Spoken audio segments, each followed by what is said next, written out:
శ్రీ సత్యసాయి నిత్యపారాయణ గ్రంథము 4వ రోజు పారాయణము ఆదివారము 25వ అధ్యాయము శర.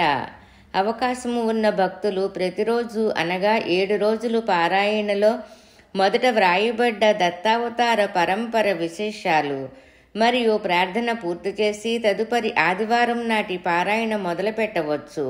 లేనివారు నేరుగా ఆదివారం నాటి పారాయణ మొదలు పెట్టగలరు. ఉపోద్ఘాతము. మందగమన సాయి పిల్ల తెమ్మెర వలె కదులుతూ చిరుమందహాసంతో భక్తుల సంకటాలను ఎట్లా తొలగిస్తారో శనివారం నాటి పారాయణలో తెలుసుకున్నాం. సృష్టి స్థితిలయ కారకులైన బ్రహ్మ విష్ణు శివాంశుల మరియు శివశక్తుల ఏకీకృత రూపమైన ఈ పరబ్రహ్మ అవతారిని ఆదిదైవ రూపమని, దత్తగురు రూపమని, సర్వదేవతా స్వరూపమని, సర్వగురు స్వరూపమని, సర్వచరాచర సృష్టి స్వరూపమని తెలిసిన పెద్దలు వ్యవహరిస్తారు. కాన ఈ ఆదిదేవుని సర్వదేవతారూప సర్వదేవతాతీత స్వభావాదులకు సంబంధించిన కొన్ని లీలలను ఈ ఆదివారం నాటి పారాయణలో గుర్తు చేసుకొని ఆనందిద్దాం. అంశాలు. సాయి సూక్తి 2. సృష్టి స్థితి లయకారక సాయి. శ్రీ సాయి సూక్తి. చిత్తశుద్ధి లేని రిత్త సాధుకునకు ఆత్మతత్వమెట్లు అబ్బు నొక్కో, ఆత్మతత్వమబ్బు అతి శుద్ధ బుద్ధికే సత్వమైన బాట సాయి మాట అంటారు బాబా. తమ భగవత్ సాధనలను పూజ జపం మొదలగునవి ఎంత శ్రద్ధగా చేసినా తమకు మాత్రం మనశ్శాంతి కోరటం లేదని కొంతమంది వాపోతుంటారు. చిల్లులు పడిన పాత్రలో ఎంత నీరు పోసినా నిలవలేదు కదా. నిలవలేదని ఏడ్చే ముందు పాత్ర పరిస్థితి పరీక్షించాలి కదా. భక్తుల హృదయం అనే పాత్రలో శాంతి అనే నీరు నిలవటం లేదన్నచో ఏదో దోషములనే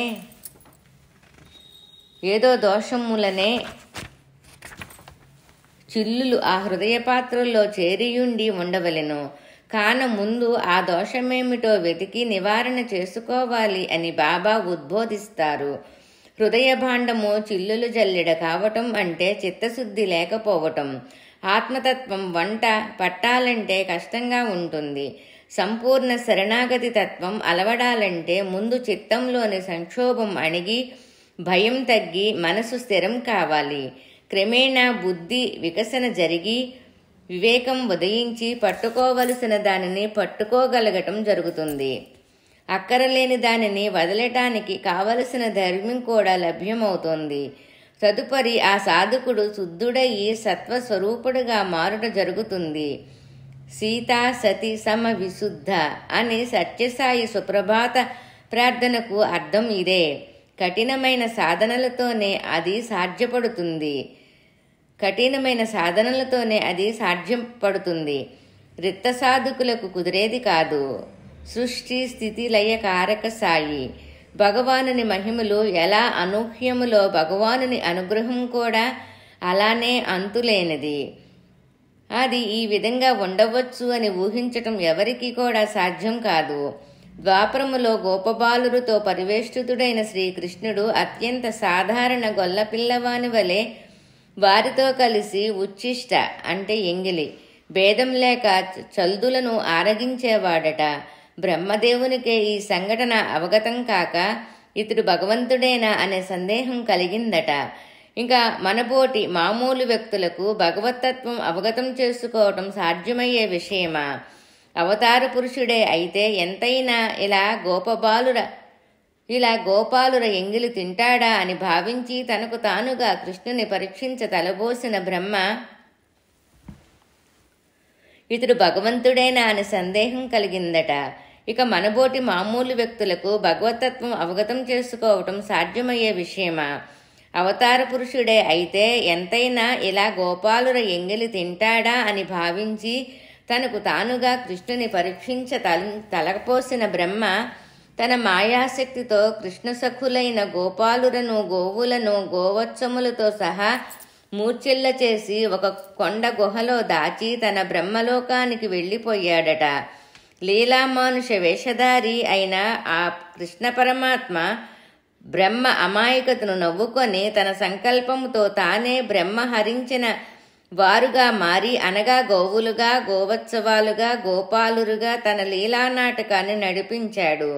ఇలా 1 సంవత్సర కాలం పూర్తయింది. ఏం జరిగిందో, ఏం జరుగుతున్నదో స్వయంగా చూద్దామని వచ్చిన బ్రహ్మకు జరిగిన విషయం అర్థమైంది. సృష్టికర్త అయిన తన బ్రహ్మ ప్రమేయం లేకనే పునః సృష్టి అయిపోవటం, ఆ విషయం ఎవరు గుర్తించలేకపోవటం, ఆ సృష్టి మొత్తం సంవత్సర కాలం వృద్ధి పొంది జరగవలసిన సర్వకార్యాలు యథావిధిగా నడిచిపోవటం జరుగుతుండగా, తాను గుహలో దాచిన గోవులు, గోపాలురు అదే మాదిరిగా ఉండటం, అనగా కృష్ణ సంకల్పంతో జరిగిన సృష్టి విషయం తనకేమాత్రం తెలియలేదు అని అర్థం అయ్యింది. అనగా బాహ్యానికి ఎంగిలి తింటున్నట్లుగా ఉన్న గోపాలకృష్ణుని మాయాబ్రహ్మ మాయాశక్తి కన్నా ఉన్నతం అన్నమాట అని తెలుసుకున్న బ్రహ్మ ఆ కృష్ణ పరమాత్మునికి దాసోహం అని ప్రణమిల్లాడట. ఉత్పత్తిం ప్రళయం చైవ భూతనాం గతిమాగతిం వేత్తి విద్యామవిద్యా చ సహ వాచ్యే భగవాన్ ఇది అని శాస్త్రం. సర్వాన్ని పరిశోధనశాలలో పరీక్ష చేసి చూడాలి అని భావించే ఒక నవ అమెరికన్ భక్తుని సందేశాన్ని ఆసరాగా తీసుకొని స్వామి తమ సృష్టి స్థితిలయ శక్తులను ఇంతవరకు ఏ అవతారంలోనూ చూపని అపూర్వ విధానంలో చూపిన ఒక సంఘటన తెలుసుకున్నాం. ఒక అమెరికా భక్తురాలు బాబాపై అమిత భక్తి శ్రద్ధలు కలిగి ఉండేది. కానీ ఆమె భర్త మాత్రం స్వామిని తీవ్రంగా విమర్శించేవాడు. ఆమె తన భర్త ప్రవర్తనను నిరసిస్తూ స్వామి సాక్షాత్తు భగవంతుడే అని బోధించేది.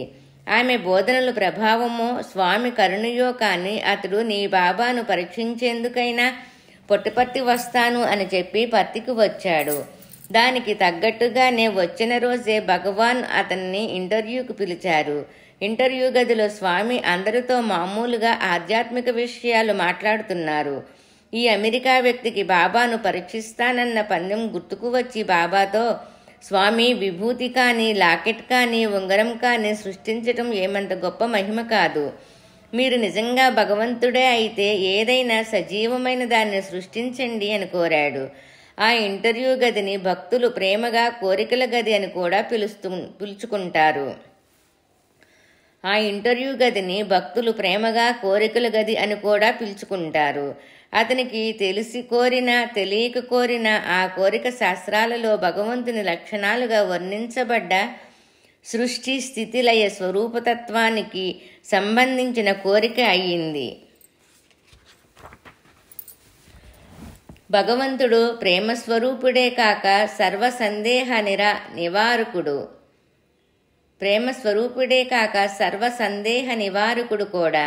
అతని కోరికే కాక అతని మనోభావాలు కూడా తెలిసిన స్వామి సరేనని ముందుగా తమ అంగారక అంటే చొక్కా చేతుల మీదకి మడిచి, అంటే చొక్కా పైకి మడుచుకొని ఖాళీ చేతులు చూపిస్తూ ఇందులో ఏముంది అని అతననే అడిగారు. ఏం లేదు, అవి ఖాళీగా ఉన్నాయి అని అతను బదులు చెప్పాడు.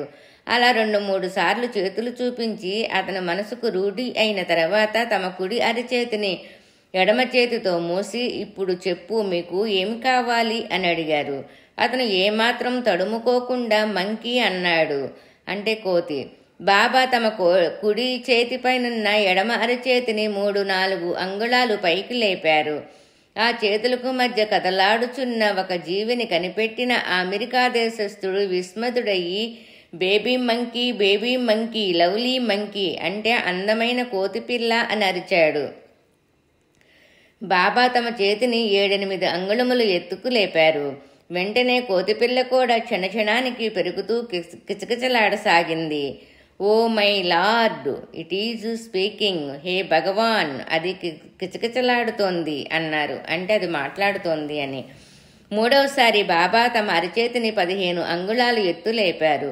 చూస్తుండగానే అది యువవానరంగా ఎదిగి స్వామి చేతి నుండి దుమికి గది అంతా చిందులు వేయసాగింది. ఇది చూసిన విదేశీయుడు విభ్రాంతుడయ్యి సిగ్గుపడి, భగవాన్, దాన్ని శాంతింపచేయండి అని ప్రార్థించాడు.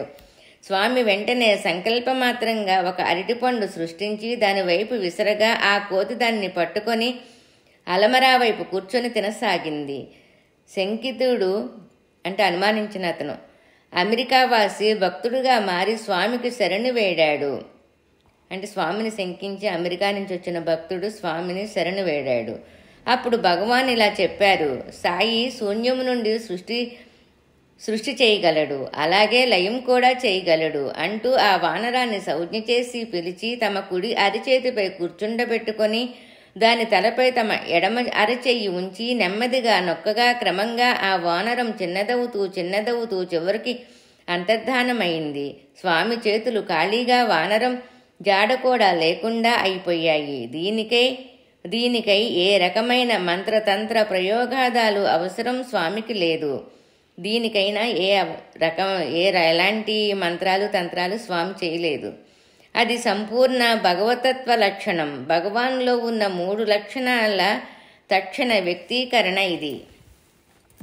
ఈ విశేషం ఆ విదేశీ భక్తుడు తన భార్యకు పుట్టపర్తి పోస్టాఫీసు నుండి టెలిగ్రామ్ ద్వారా వివరించగా అక్కడి పోస్ట్ మాస్టర్కు తెలిసి ఆయన ద్వారా ఆశ్రమవాసులకు తదితరులకు తెలిసింది. స్వామి చేసిన ఈ సృష్టి ద్వాపరంలో చేసి చూపిన కృష్ణ సృష్టి కంటే కూడా ఎంతో విలక్షణమైనది. కృష్ణావతారములో ఎన్నేండ్ల వారు మాయమైతే అన్నేండ్ల వారిని సృష్టించడం, సృష్టికారకుడైన బ్రహ్మ ఒకసారి చేసి దాచిన సృష్టిని పునఃసృష్టి చేయటం ఇక్కడ. కాలాతీత విధంగా సృష్టి స్థితిలయలు అచరికాలములో లీలగా చేసి చూపారు స్వామి. అంటే చిన్న కోతి అయిన వానరంగా ఎదగడానికి కావలసిన కొన్ని నెలల సమయం అవసరం లేకపోయింది. అలాగే లయం కూడా సహజ సిద్ధమై క్రమంగా పంచభూతాల్లో విలీనం కావటం వంటివి ఊహాతీతంగా కొన్ని క్షణాల్లో జరిగాయి. అంటే సృష్టి క్రమాన్ని అనులోమ విలోమ మార్గాలు నడిపించడం, కాలచక్ర గమనాన్ని తమ ఇచ్ఛానుసారంగా మార్చగలగటం కాలాతీతుడైన స్వామికే చెల్లు. మన కాలాన్ని ఆ కాలాతీతుని పాదముల చెంత సమర్పించి ఆయనలో కలిసిపోయేందుకు సాధనకు అంకితమౌదాం. విశ్వధారమూర్తిత్రయం సాయి సీతి శక్తిత్రయం సతతోధారకం సర్వం సాయం వందే జగద్గురుం. ఓం శాంతి శాంతి శాంతి. 25వ అధ్యాయం సంపూర్ణం. 175వ పేజీ.